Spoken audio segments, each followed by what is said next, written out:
नीतीश कुमार जानते हैं कि इससे बेहतर समय बार्गेन करने का कोई और नहीं हो सकता है, और इसलिए वो ठीक है 122 प्रैक्टिकल ना हो, लेकिन 122 मांगेंगे तभी तो 110 मिलेगा, तभी तो 105 मिलेगा। 105 भी मिलेगा तो तभी तो ये दबाव बनेगा कि मुख्यमंत्री हम ही होंगे। आखिरकार एक तरफ ज्यादा मांग सीटों की करेंगे तो उसके एवज में और बहुत कुछ मिल सकता है, उसकी गारंटी। प्रायोजक हैं cancer healer centre, a new beginning. NDA में जो बीजेपी मुख्य घटक दल है उसके तरफ से मिल सकता है। ठीक है, राजनीति में कुछ भी हो सकता है। क्या सूरत हाल बनती है, क्या सिचुएशन रहती है उस समय, वो उस पर भी बहुत कुछ डिपेंड करता है।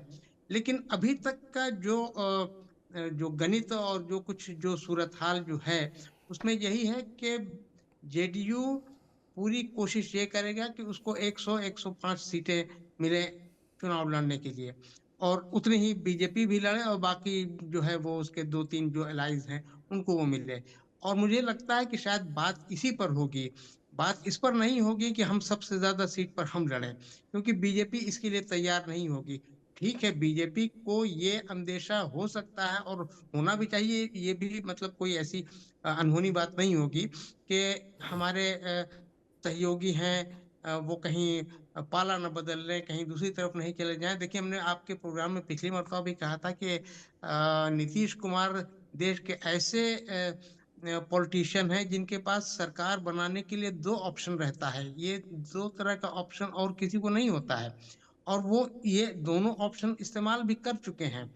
तो ऐसी सूरत में बीजेपी को अगर कहीं ये अंदेशा है कि वो झटक जाएंगे या कहीं दूसरी तरफ चले जाएंगे, तो ये अंदेशा उसका गलत नहीं है। लेकिन मैं उसी लिए कह रहा हूं कि उनको इस तरह की सूरत न बने। कल भी देखिए मुख्यमंत्री ने फिर यही बात कही, और उन्होंने विधानमंडल में ये बात कही कि साहब मैं 2 बार इधर उधर चला गया, अब मैं तीसरी बार कहीं नहीं जाने वाला हूँ। पर ये तो एक बात है जो उन्होंने कई मरतबा प्रधानमंत्री के सामने भी कही है। तो मैं ये कह रहा था कि जो सीटों के बंटवारे की बात होगी वो एक क्रूशियल स्टेज होगा जरूर एनडीए में।